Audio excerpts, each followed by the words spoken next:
ITA for assuming my roommate's emotional support chicken is just a regular pet and refusing to accommodate its needs.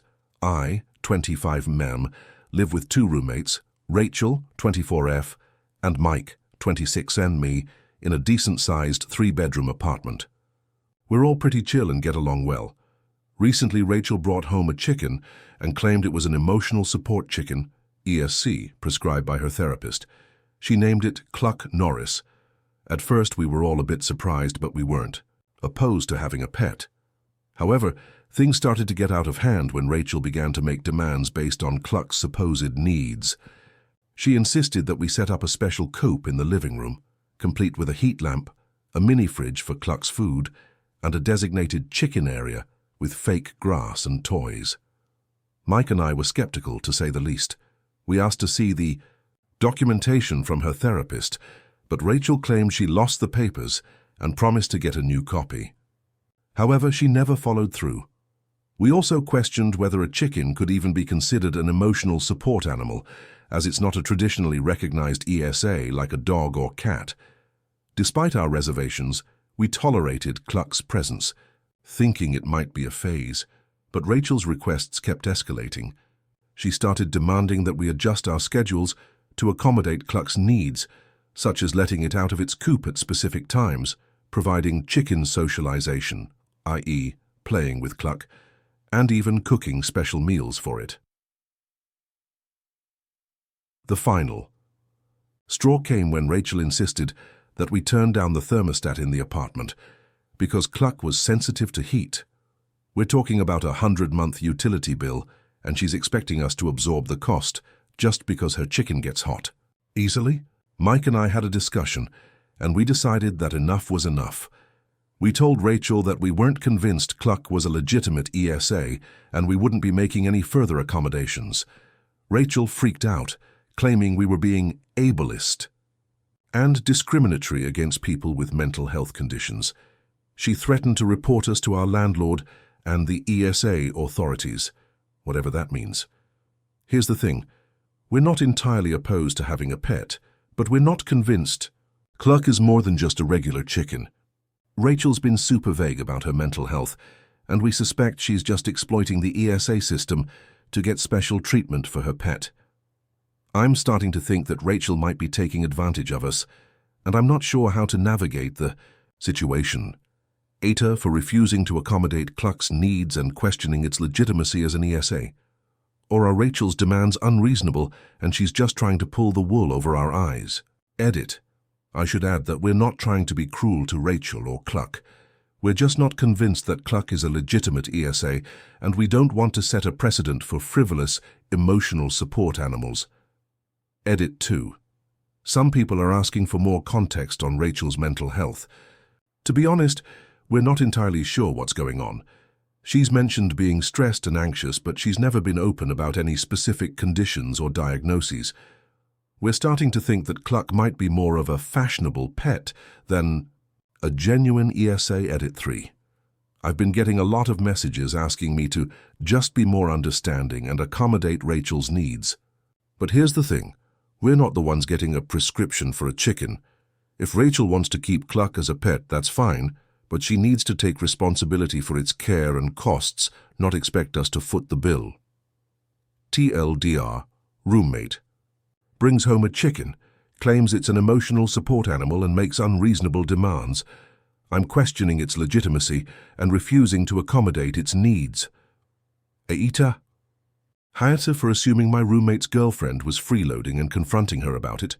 Arse, 28 mem, live with two roommates, Rachel, 26F, and Mike, 29 mem. We all get along pretty well, and we've been living together for about 2 years now. Recently, Mike started dating this girl, Emily, 25F, and she's been spending more and more time at our place.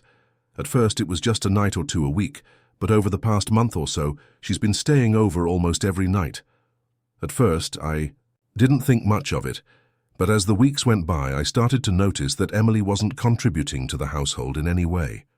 She wasn't paying rent, she wasn't buying groceries, and she wasn't doing any chores. She would just kind of be there. Mike would sometimes take her out to dinner or to events, but she never seemed to be doing anything productive. I started to feel a little resentful towards Emily. I mean, I'm paying my share of the rent and I'm buying my own groceries. I'm also doing my fair share of the household chores. But Emily was just kind of leeching off of us. I started to feel like she was taking advantage of Mike's generosity and that Mike was being taken advantage of. So, I decided to talk to Emily about it. I waited until Mike was out of the house and then I approached her in the living room. She was sitting on the couch watching TV. "Hey, Emily, can I talk to you for a minute?" I asked. She looked up at me and smiled. "Sure, what's up?" "I just wanted to talk to you about the household stuff," I said. "I noticed you haven't been contributing to the rent or groceries, and you haven't been doing any chores. I was wondering if you could start pulling your weight a bit." Emily's expression changed, and she looked taken aback. "I'm sorry, I didn't realize it was a problem," she said. "I'm actually looking for a job right now, and I'm having a hard time finding something. I'm hoping to start working soon." I nodded sympathetically. "I get that, but in the meantime, could you maybe contribute something, like buy some groceries or help out with the dishes?" Emily sighed. "I'll try, okay, but Mike is really supportive of me right now, and he's been helping me out a lot. I'm sure he'll be okay with me staying here for a bit longer." I felt a surge of annoyance at this. "That's not the point," I said. "The point is that we're not a charity. We're not Mike's personal piggy bank. If you're going to be living here, you need to contribute." Emily looked uncomfortable, and she got up from the couch. "I'll talk to Mike about it, okay?" I nodded. "Good, I'd appreciate that." But when Mike got home, Emily didn't mention our conversation to him. Instead, she just acted like everything was normal. Mike didn't seem to have any idea that I had talked to her.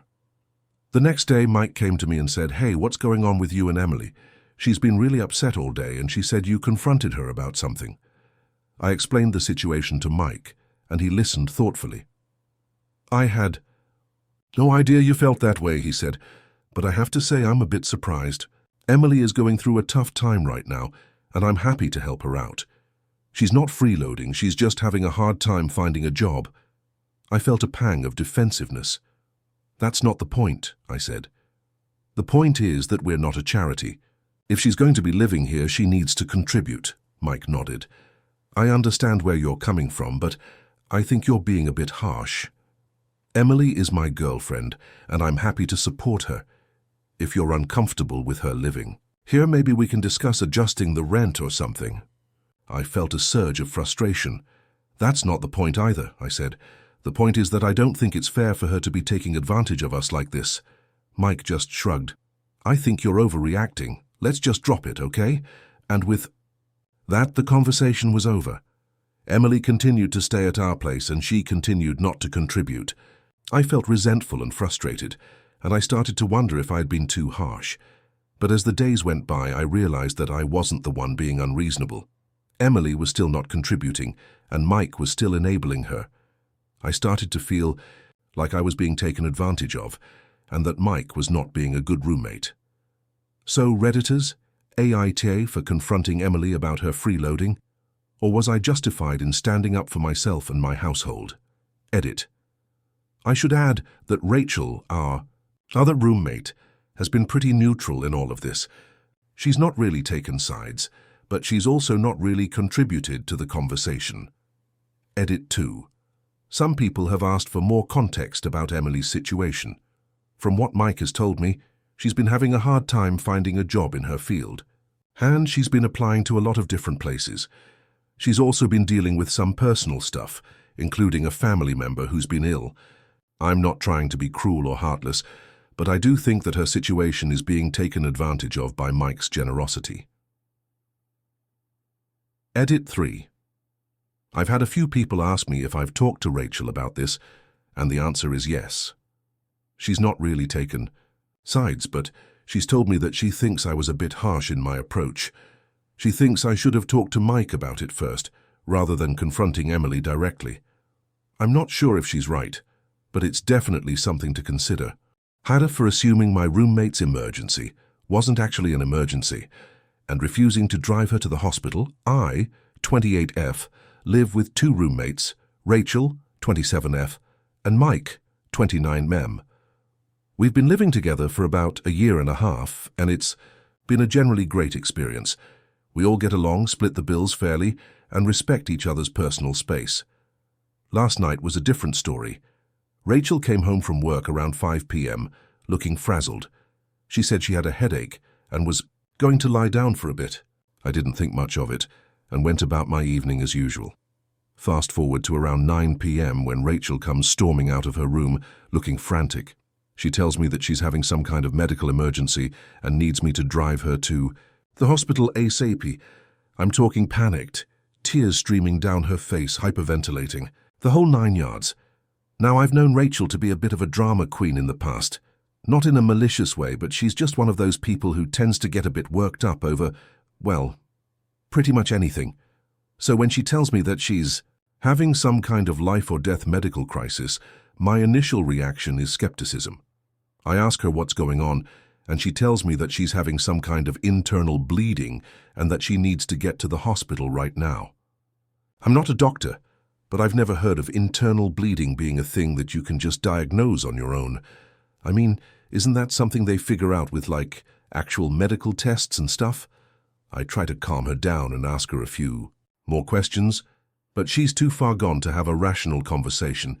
She's insisting that I'm being heartless and that I need to drive her to the hospital right now. Here's the thing. I'm not convinced that this is actually an emergency. I mean, Rachel has a history of being a bit of a hypochondriac, and I've seen her freak out over some pretty minor stuff in the past. I'm not saying that she's faking it or anything, but I'm just not sure if this is actually as serious as she's making it out to be. So, I tell her that I'm not comfortable driving her to the hospital without knowing more about what's going on. I offer to help her call an ambulance or look up some symptoms online, but she refuses. She's convinced that I'm just being a terrible person and that I'm going to let her die or something. At this point, Mike walks into the living room and sees Rachel freaking out. He asks what's going on, and I fill him in. He seems just as skeptical, as I am, and we both try to calm Rachel down, but Rachel is having none of it. She accuses us of being heartless and uncaring and tells us that we're awful roommates. She ends up calling an Uber and going to the hospital on her own. The next day, I text her to see how she's doing, and she tells me that she was having a really bad kidney stone and that she was in a lot of pain. She also tells me that she's still upset with me for not driving her to the hospital and that she thinks I should have just taken her word for it. Now, I'm feeling pretty guilty. I mean, I know I didn't exactly handle the situation with the utmost care and compassion, but at the same time I still think I was justified in being skeptical. I mean, I've seen Rachel freak out over some pretty minor stuff in the past, and I didn't want to just blindly take her word for it. So, Redditors, AITA, for assuming Rachel's emergency wasn't actually an emergency and refusing to drive her to the hospital. Was I being a heartless jerk or was I just being cautious? Help me out here. Edit. I should add that Rachel has been a bit distant since the incident, and I'm not sure if she's still mad at me or what. I've tried apologizing and explaining my side of things, but she hasn't really responded. Edit 2. I just got a text from Rachel saying that she's going to start looking for a new roommate because she can't live with someone who doesn't care about her well-being. I'm getting a little worried that I'm going to be stuck paying more rent or finding a new roommate on short notice. Should I be worried, or am I just being paranoid? Haita for kicking my roommate out after they lied about their income and sabotaged our household budget. East 28M, live with 2 roommates, Rachel, 26F, and Mike, 29M, in a 3-bedroom apartment. We all get along pretty well, or at least we did until recently.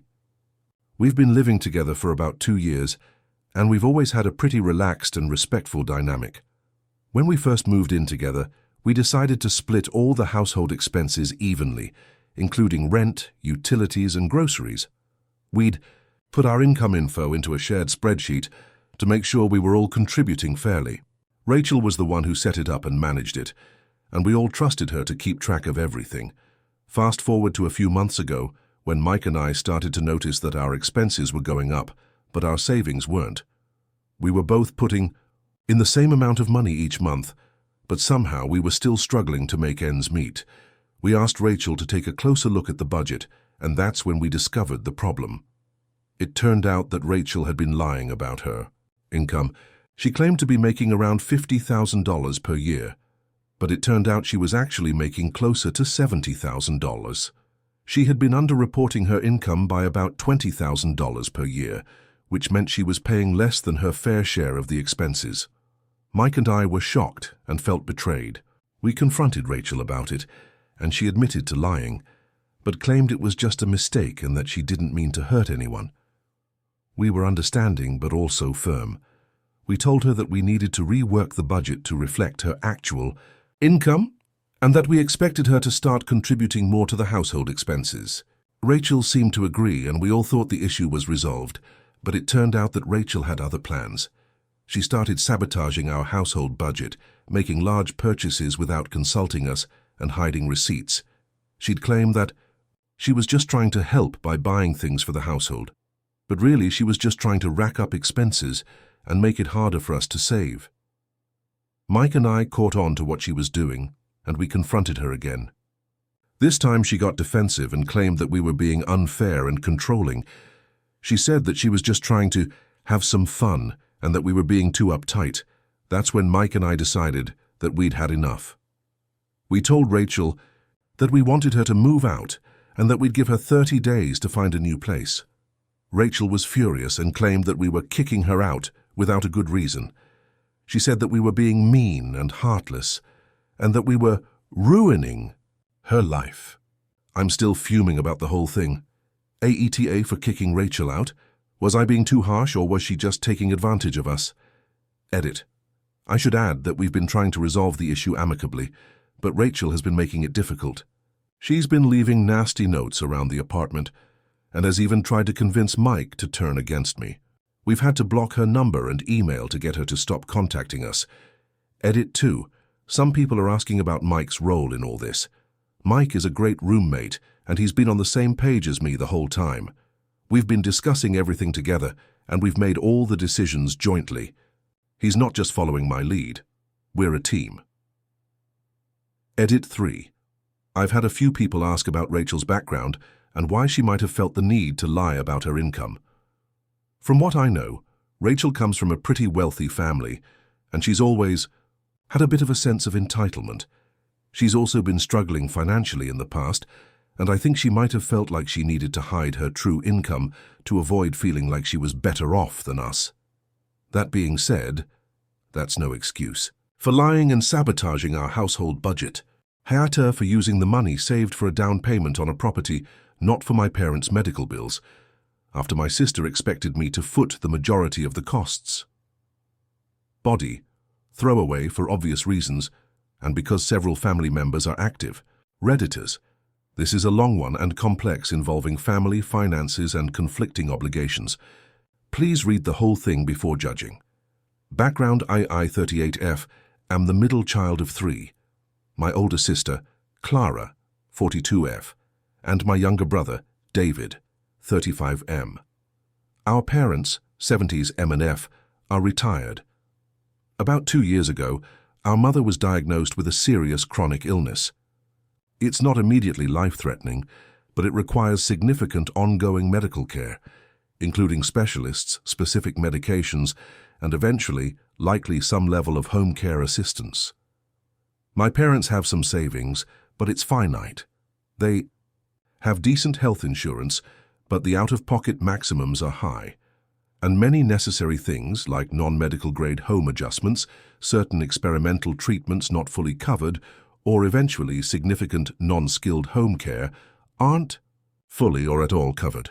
It quickly became clear that their savings alone wouldn't cover the full extent of her projected long-term needs without completely depleting their reserves, leaving nothing for my father or unexpected future costs. We, the siblings, had a family discussion early on about how we'd help. The initial agreement was vague, something along the lines of "we'll all chip in what we can."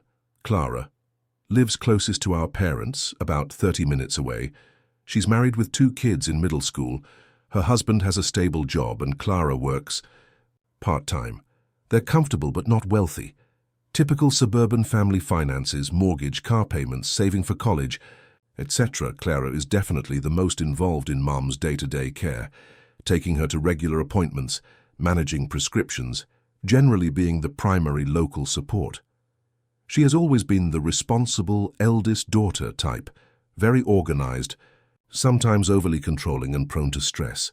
David lives about 3 hours away.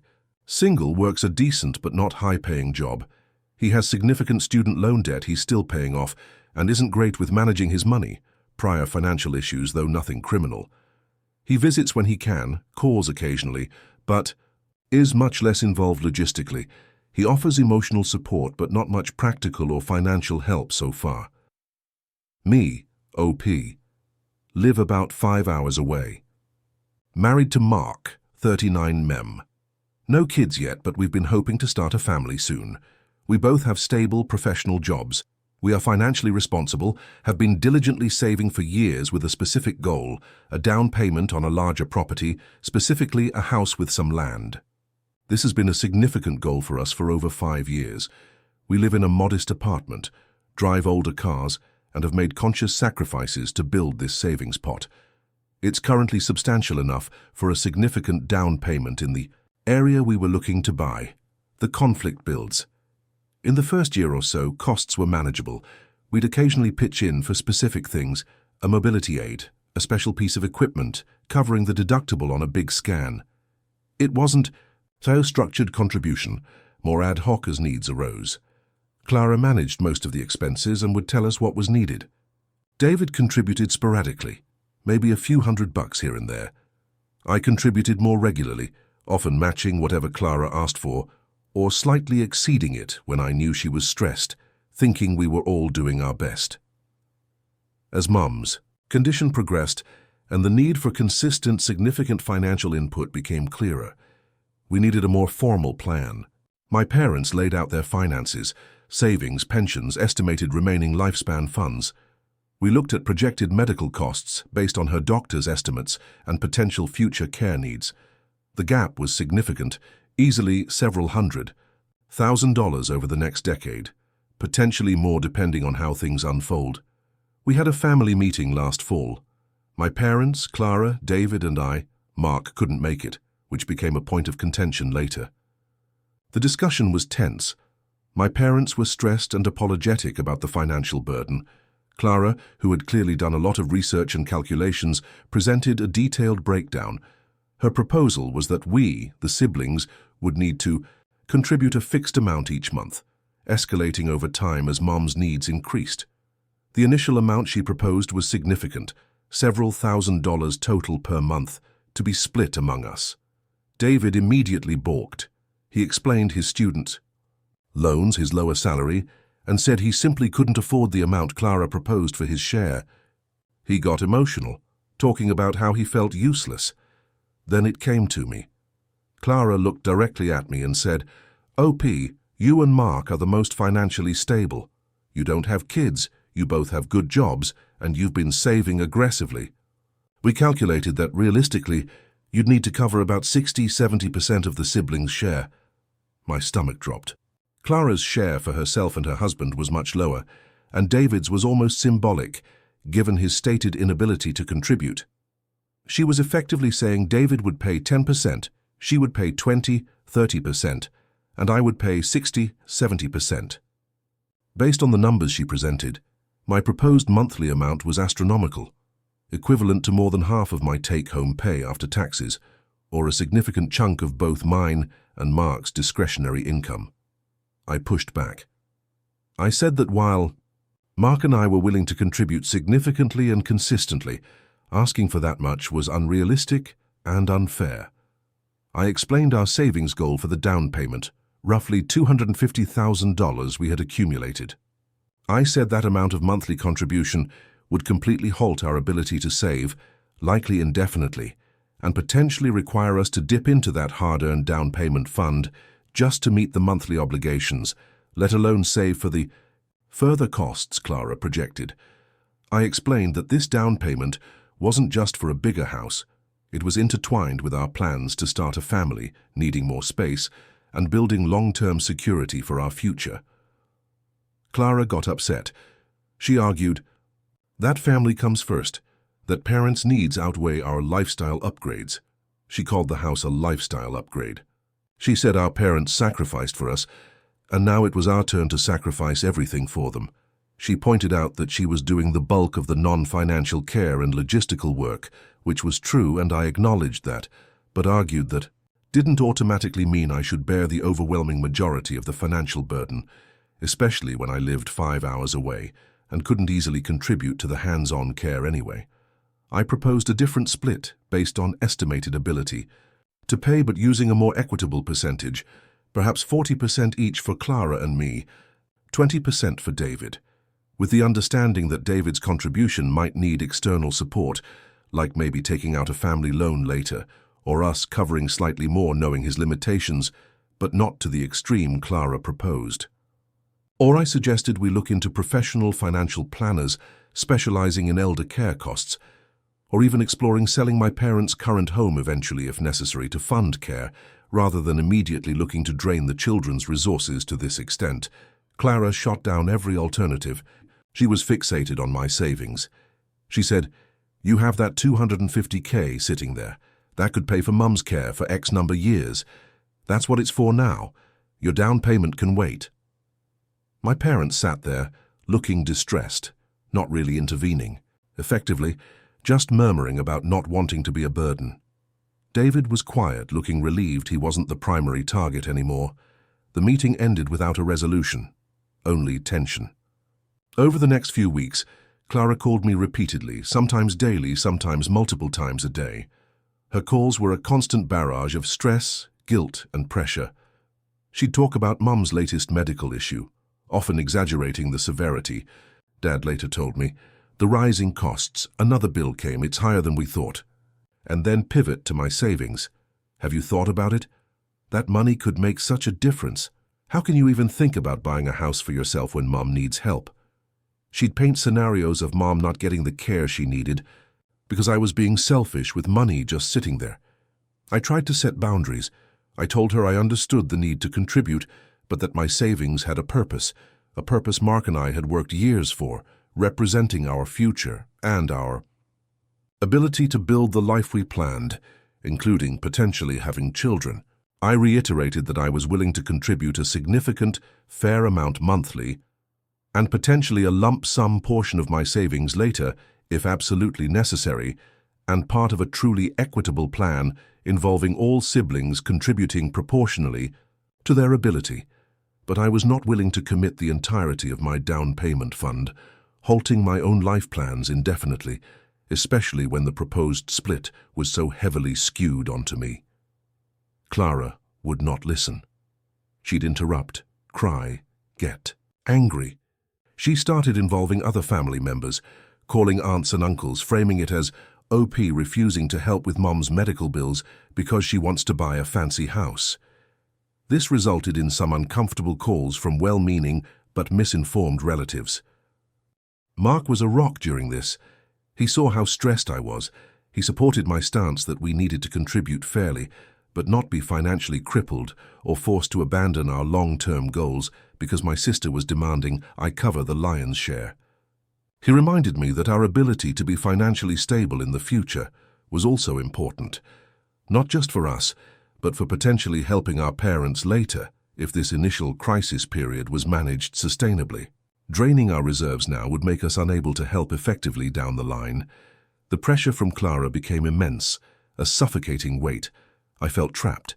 It felt like she was determined to bully me into handing over the entire savings account. Every conversion devolved into an argument about the down payment money. I started dreading my phone ringing. The decision. About a month ago, after another particularly nasty call where Clara accused me of not loving my mother, I had a realization. The money wasn't just sitting there. It was a symbol of our future, of years of sacrifice and planning. As long as it was just sitting there, visible as a large number in a savings account, Clara would never stop seeing it as the solution to all the problems, a pot of gold for her to pressure me into releasing. She wouldn't engage in finding equitable solutions or exploring other avenues, as long as she thought she could strong-arm me into paying for everything with that fund. Mark and I talked extensively. We were both exhausted by the constant conflict. We decided that the only way to set a firm, undeniable boundary, to protect our financial future and our sanity from Clara's relentless pressure, was to make the money unavailable for the purpose she envisioned. Our original plan was to buy a house locally or slightly further out, keeping us within a few hours of both our families. However, given the conflict and the need for a decisive action that removed the money from being a point of contention for Mum's immediate care funding, beyond our agreed-upon fair contribution, we shifted gears slightly. We found a property we loved slightly further away, about 7 hours' drive, in a different state that was within our budget and ideal for our needs and future plans. It required a significant down payment, slightly more than our original target for a local place, effectively using up all of our accumulated savings. We moved quickly, found the place, got the mortgage pre-approval sorted using our income, put in an offer, and it was accepted. We used the entire $250K plus for the down payment and closing costs. This happened over about 2 weeks. Once the sale was finalized and the funds were dispersed, I called Clara. I told her that Mark and I had bought a house. I explained that we had used all of the savings we had discussed for the down payment. I reiterated that we were still committed to contributing a fair, agreed-upon monthly amount to Mom's care fund based on our ability to pay as part of an equitable family plan, and that we would continue to support Mom and Dad in other ways, but that the large lump sum she had been focused on was now gone, invested in our home and future. The aftermath. Clara's reaction was explosive.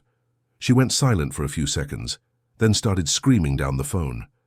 She accused me of betrayal, selfishness, of abandoning our mother when she needed me most. She called me heartless, cruel, and said I was prioritizing bricks and mortar over my own family. She said I had deliberately done this to spite her and avoid my responsibilities.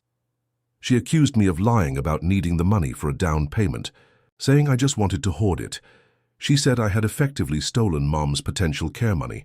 I tried to explain that this was our money, earned and saved for our future, that we were still contributing monthly, and that she needed to work with Dad and David and us on a realistic, equitable plan for the remaining costs, maybe looking into selling assets or other options. She wouldn't hear it. She hung up on me. She then proceeded to call every family member she could reach, telling a highly distorted version of events, that I had refused to contribute anything to Mom's medical bills and instead splurged hundreds of thousands of dollars on a luxury property far away. It's a modest but comfortable place. Definitely not a luxury mansion, and 7 hours away is significant but not across the country. Some relatives were shocked and sided with Clara, calling me cold and uncaring. They think I've abandoned my family duty. My parents, when I spoke to them after Clara had gotten to them, were upset, though quieter. Dad seemed to understand a little more, acknowledging Clara's pressure had been intense, but Mom was hurt, saying she didn't understand why I couldn't help more when I clearly had the money. She didn't fully grasp that the money was now tied up in an asset. Had her for refusing to let my recently broke and displaced sister move into the house I inherited from our parents when my life plans depend on selling it. Let me preface this by saying this is incredibly hard to write and even harder to live through. Right now, I'm using a throwaway for obvious reasons. This involves family, inheritance, and differing ideas of what family means when push comes to shove and money is involved. My parents passed away a year ago, within months of each other. It was a devastating time. My dad had a long illness, and my mum, who was his primary caregiver, honestly just seemed to lose her will to fight after he was gone. It was quick and sudden with her, which was its own kind of shock. They lived in the house my sibling Clara, 38F, and I, 35F, grew up in. It's a decent-sized older house in a good but not fancy neighborhood. It holds a lot of memories, both good and bad, like any childhood home. The will was surprisingly straightforward, and frankly a source of tension even before all. This blew up. My parents left everything to be split 50-50 between Clara and me, except for the house. The house was left solely to me. Now, before anyone jumps to conclusions about favoritism, there's some context. Firstly, I lived geographically closer to my parents for the last 8 years of their lives.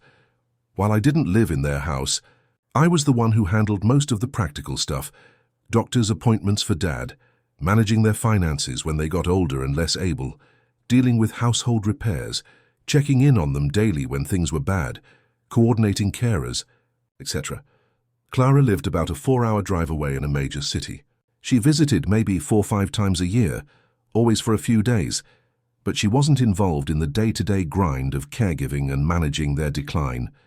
She had her own busy life, which included building a freelance career, graphic design, that required her to be in the city and a long-term relationship. Secondly, at the time they wrote the will, about 5 years ago when Dad's health started seriously declining, I was in a much less stable financial position than Clara. I was working a steady but lower-paying job and struggling to save for a down payment on even a small condo in my area. Clara was at that time doing very well. Her freelance business was booming. She was living with her partner, who also had a good job, in a nice rented apartment, and they seemed very comfortable. I think my parents genuinely worried about my financial future more than hers. They explicitly stated in a letter accompanying the will, which was read to both of us by the lawyer, that their intention was to give me a solid financial footing, something I was struggling to build myself, whereas Clara seemed to have found hers. The rest of the estate, savings, investments, cars, possessions excluding the house, was substantial enough that Clara still received a good amount of money. Enough, for example, for a significant down payment on a property if she wanted to buy in her city, or a solid cushion for a couple of years. Clara was visibly upset by this. She felt it was unfair, that distance shouldn't have mattered, and that she was being penalized for living her life and building her career elsewhere. She felt the inheritance should have been split purely 50-50, including the house value. We had arguments about it then, but eventually things calmed down. The house was mine. I accepted this responsibility and this gift, understanding its purpose, my plan for the house has always been to sell it. It needs work, deferred maintenance, updates, and frankly, living there permanently isn't my dream. It's an old house, requires a lot of upkeep, and is further out from where I work now and where my partner, Morgan, 36M, lives and works. Morgan and I have been together for 3 years and are very serious. We've been planning our future, which involves buying a place together in a location that works for both of our careers and where we want to potentially start a family. My inheritance of the house specifically was going to make this possible. The value of the house, even after necessary sprucing up to sell, is significant enough to be a massive chunk of a down payment on a house in our desired area, or even buy something outright depending on how far out we go. This isn't just extra money to me. It's enabling a major life milestone that I otherwise might not be able to afford for many, many years. I've spent the last year slowly sorting through the accumulation of decades of my parents' lives, doing necessary small repairs, and getting quotes from realtors and contractors. The goal was to list it by late spring, early summer this year, now onto the current crisis. A few weeks ago, Clara called me, and she was distraught. Her long-term relationship ended abruptly. Apparently her partner had been unhappy for a while and decided to leave, and quickly. Because they weren't married and the apartment lease was primarily in his name, though she contributed significantly, she suddenly had nowhere to live and only a few weeks to move out. On top of that, her freelance work has taken a nosedive in the last 6 months. The reliable clients aren't as reliable, new work isn't coming in, and her income has dwindled dramatically. She is, by her own admission, almost completely broke, with no savings left after a couple of slow months, and having to pay for unexpected things. She can't afford last month's rent and a security deposit on a new place in her expensive city, especially with her unstable income. She has some personal possessions, but nowhere to store them long-term while she figures things out. Her solution, presented to me tearfully over the phone, was that she needed to move into the house. Our parents' house. My house. She said it made perfect sense. The house is empty. I haven't moved in permanently, just staying there sometimes while sorting things out. She has no other options. It's family property. It's temporary, just until she gets back on her feet, finds a new place, maybe gets her freelance work going again, or finds a different job. She said it would be a lifeline, a place to heal and regroup without the pressure of rent. I was floored. I stuttered something about how I was planning to sell the house. She acknowledged that, but said surely I could put those plans on hold for her emergency. "Family helps family, Alex," she said. "Mom and Dad would want you to help me." I explained, as gently as I could at first, that putting the sale on hold wasn't really an option, without severely impacting my own life plans with Morgan. We've been working towards buying a place. We've finally saved enough with the anticipated proceeds from the house sale for a down payment in our target area. Interest rates are high, and delaying could significantly impact what we can afford, or force us to wait years building up savings again without the house funds. Our timing feels right now. Morgan is also eager to move forward. He's been incredibly patient and supportive throughout the probate and sorting process. Our lives are on hold waiting for this sale. I also brought up the practicalities. The house needs work. It's not just move-in ready in a comfortable way. There are repairs I was planning to do before listing to increase its value, not after someone moves in. Things like fixing the leaky faucet that's warped the vanity, dealing with the slightly damp smell in the basement, repainting walls that are scuffed and dated, stuff you do to present a house for sale. Having someone live there, even temporarily, would make those repairs harder or impossible, and would generally make showing the house impossible if I decided to list it with her in it. I wasn't completely heartless. I told her I was so sorry about her situation. I offered her financial help, not enough to pay for a year's rent in her city, but a few $1,000s to help with temporary accommodation, like an extended stay hotel or a short-term sublet, and moving costs, and maybe a couple of months of basic living expenses while she job searched. I suggested she could maybe stay with our other brother, Ben, 40 who lives closer to her city, for a couch surfing situation for a few weeks, though Ben's apartment is small. I offered to help her look for resources, maybe government assistance, women's shelters if her breakup was difficult, she insists it was amicable, just sudden, or cheaper housing options in her city or a less expensive nearby town. My refusal to let her move into the house, however, hit a nerve. She became angry. She accused me of prioritizing money over family. She said I was being selfish and cold, hoarding the house our parents left, a house that belongs to the family, not just me. She brought up the will again, saying this was just another example of how I benefited unfairly from our parents, and how now I was refusing to share even in her hour of need. She said Mom and Dad would be ashamed of me. That hurt. A lot. I tried to explain again about my life plans, about how this specific asset isn't just a bonus, but a foundation for the next crucial stage of my life with Morgan, stage that we have been planning for months, if not years, in terms of our overall future together. So I said putting that on hold for an indefinite period for her to live rent-free wasn't fair to me or to Morgan. I pointed out that even if she lived there for free, she'd still need money for food, utilities, etc., and that maybe her energy would be better spent aggressively finding a job or new clients rather than settling into a potentially too comfortable, free space that wasn't really hers long-term anyway. The conversation devolved into shouting and tears from both of us. She hung up, calling me the worst sister in the world. Ben has tried to mediate. He agrees that Clara is in a terrible spot and needs help. He also agrees that the house was left to me and I have the right to my plans.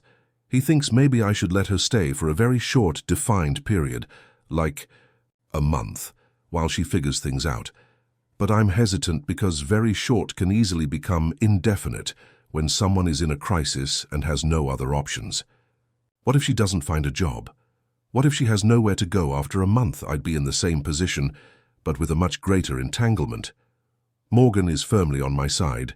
He says it's my property, my plans, and while he feels for Clara, he doesn't think I should sacrifice our future for her current emergency, especially when she received a good inheritance herself, which she seems to have burned through or tied up somehow, though I didn't press her on the specifics of her finances, beyond broke. My gut tells me I'm within my rights. This house is legally mine. I have solid long-term life plans tied to its sale. I did offer her financial help and other suggestions. Her situation, while dire, wasn't caused by me, and I don't feel solely responsible for solving it, especially when her proposed solution completely derails my life. But the things she said, about family, about our parents being ashamed, about me being selfish, have really gotten under my skin. I haven't slept properly in days.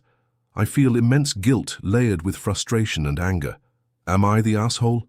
For refusing to let my sister, who is currently broke and has nowhere else to go, move into the house I inherited, when my plan to sell it is crucial for my own future and stability. Etar, throwaway account. Will try to answer questions, but please be kind. Edit. A few people have asked about the value of the non-house inheritance Clara received. My parents were reasonably well off, not millionaires, but comfortable. The liquid assets, savings, investments, pensions, etc., excluding my parents' cars and personal belongings, which were split separately and fairly, were over $300K after taxes and fees. So Clara inherited over $150K in cash liquid assets a year ago. I inherited the same amount plus the house. The house value is estimated at around $450K as is. So yes, my total inheritance was significantly larger due to the house, which was, as stated in the will letter, intended to give me a major financial leg up that they felt Clara didn't need at the time. Clara's $150K should, in theory, have been more than enough to provide a significant safety net or investment for her future if managed prudently. The fact that she's broke a year later despite receiving that amount is part of why I feel less obligated to fully absorb her current crisis by sacrificing my assets. It suggests either poor financial management or unforeseen circumstances I'm not privy to, but either way, it's hard for me to accept that my future plans should pay the price for it. Edit 2. To clarify about the house condition.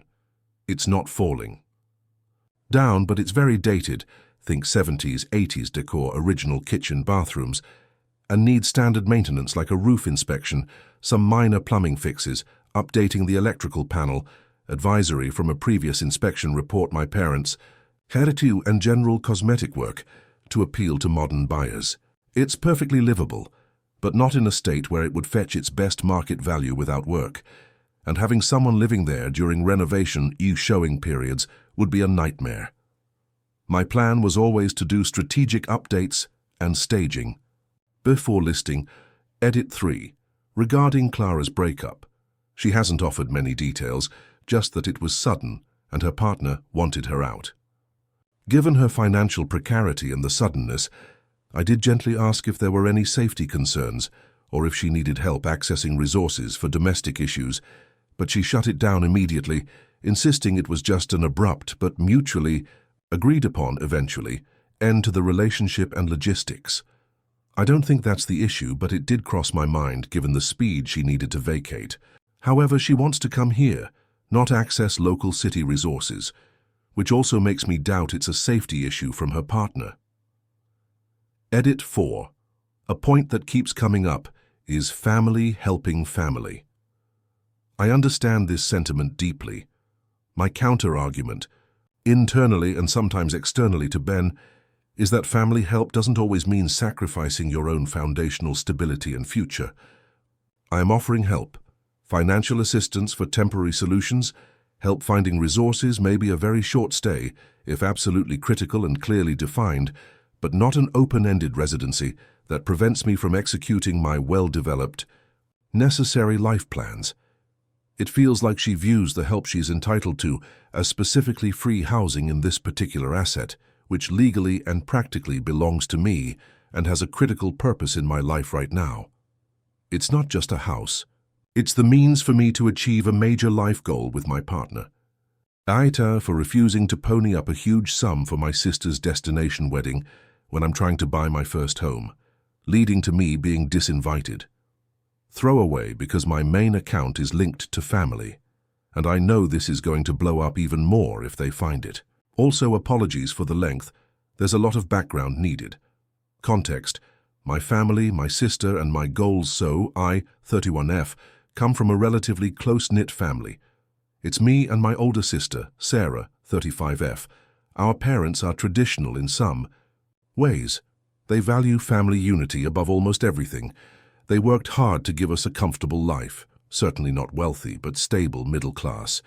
And there's always been an implicit expectation that we kids would take care of certain milestones ourselves, but family would always support where possible. Sarah has always been Let's say someone who knows what she wants and expects to get it. Growing up, she was the planner and the dreamer. While I was happy with a pizza party for my birthday, she was already sketching out elaborate themed events. She's also always been very focused on appearances and achieving certain status markers. On the other hand, I'm more practical and goal-oriented. I've been working since I was 16, saved diligently through college, which I paid for myself with some financial help from parents early on, but mostly loans and my jobs. And since graduating and getting a stable job, my absolute number one financial goal has been buying my own place. Rent in our area, a major metropolitan suburb, is astronomical, and I desperately want the stability and investment of owning a home. I've been aggressively saving for a down payment for the last 7 years. It's been slow going, especially with student loans, car payments, and just the general cost of living, but I've been disciplined. Every extra dollar goes into that high-yield savings account. I rarely travel. I cook at home almost every night. I drive an old car. I cut costs wherever I can.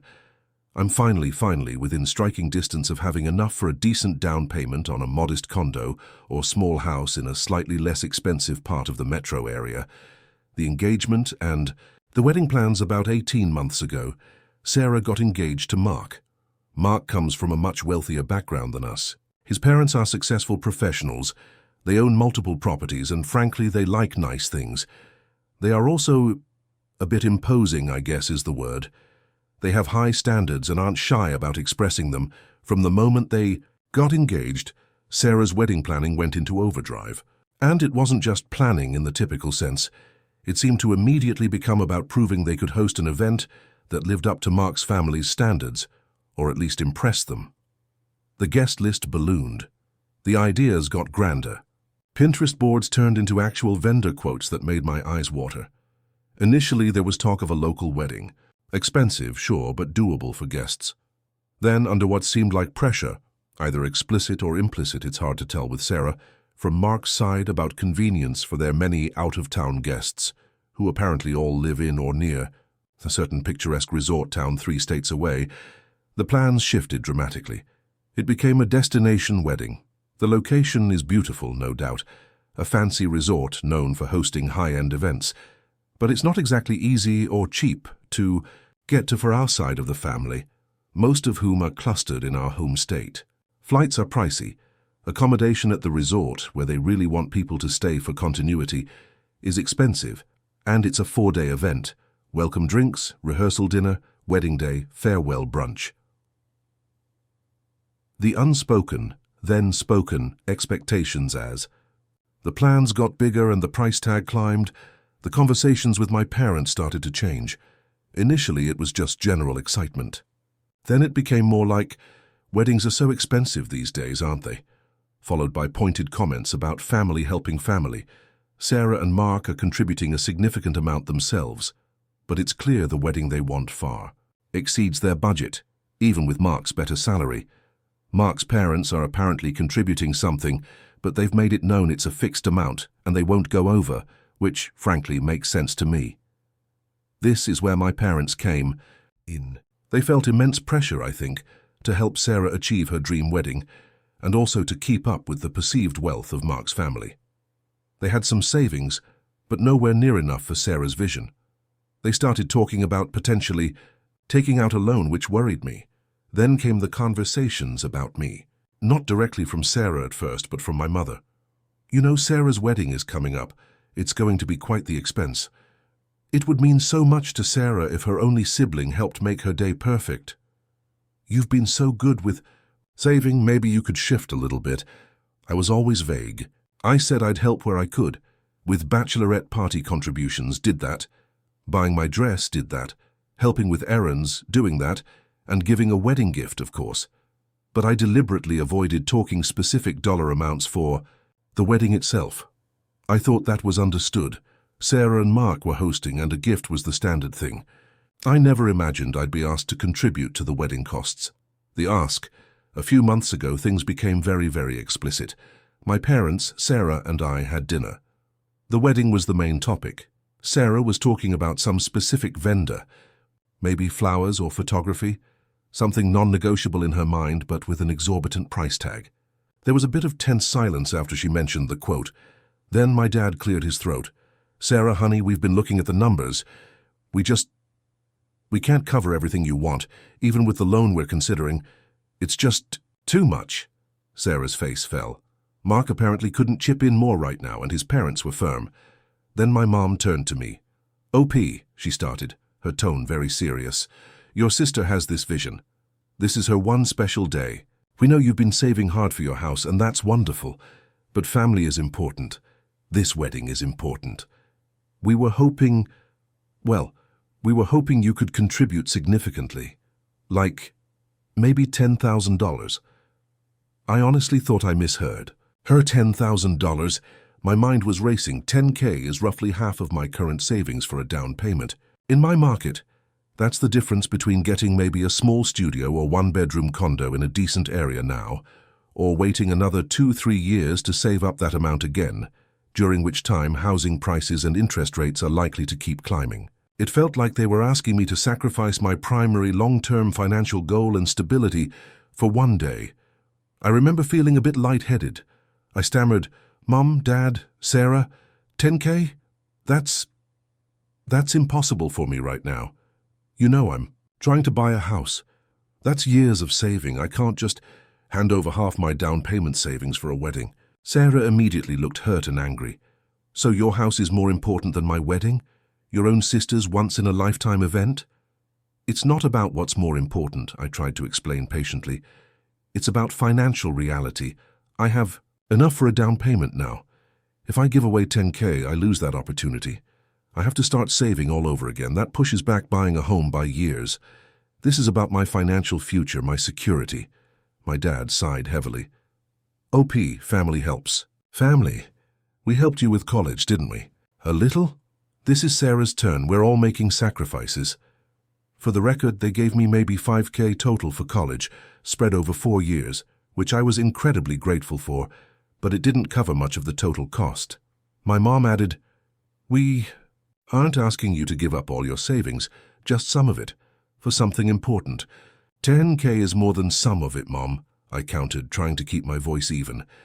That's a massive amount of money to me. I can't afford that. I've budgeted meticulously for years for this house, Sarah cut in, her voice getting sharp. So, you're saying you won't help? You won't contribute to my wedding after everything? I didn't say I wouldn't help, I said. I'm already helping with other things, and I will absolutely give you a generous wedding gift within my means after I buy the house. But I cannot give you $10,000 in cash for wedding expenses. I can't. It would set me back too much. The atmosphere turned arctic. Sarah started crying, saying I clearly didn't care about her or the family. My parents looked disappointed and angry. They accused me of being selfish, of valuing money over my own sister, of not understanding the importance of family obligation. I held my ground. I reiterated that I loved Sarah, that I was thrilled for her, that I wanted to be there, but that their financial expectation was unreasonable and detrimental to my own stability. I said I could maybe contribute $1,000, $2,000 as a gift towards honeymoon or something later, but not 10K towards the immediate wedding costs. That wasn't enough for them. It's all or nothing with family, OP, my dad said, which felt incredibly manipulative. The aftermath and disinvitation. The dinner ended poorly. Since then, communication has been minimal and strained. Sarah barely speaks to me, only short, cold texts about wedding logistics that actually require my help as MOH, maid of honor. My parents are giving me the silent treatment or making passive-aggressive comments about my priorities. Then last week I got a text from Sarah. It was long, tearful and angry. She said that after much thought she couldn't have someone stand by her side as MOH, who clearly didn't support her vision or care enough to contribute meaningfully. She said my refusal to help with the wedding costs felt like a personal betrayal and that the tension was too much. She said, given my unwillingness to invest in her special day, she felt it was best if I didn't come to the wedding at all. The cost for guests is high, she said, and she wouldn't want me to feel burdened traveling all that way if I wasn't willing to contribute significantly anyway. It felt like a punishment for not paying up. I was stunned and heartbroken. This is my only sibling, and she's disinviting me from her wedding because I won't sacrifice my housing down payment for it. I explained all this to my best friend, who is horrified and firmly on my side. But I also mentioned it to an aunt, Dad's sister, who was more sympathetic to Sarah's side. She said that while 10K was steep, maybe I could have found a way to contribute more than 1K, 2K, perhaps stretching to 5K, to keep the peace and show I value the wedding. She said buying a house can wait a little longer, but you only get married once. This conversation has put a seed of doubt in my mind. Maybe I could have found another couple thousand. Maybe I was too rigid. Was I so focused on my own goal that I lost sight of the family obligation? Is prioritizing my future financial stability over my sister's extravagant wedding dream truly selfish? I feel sick about this. I love my sister. Despite our differences, and the thought of not being there for her wedding day, especially as MOH, is devastating. But the thought of giving up half my hard-earned down payment feels equally wrong. AIT, for refusing to give 10K towards my sister's destination wedding and prioritizing saving for my first home, which led to me being disinvited.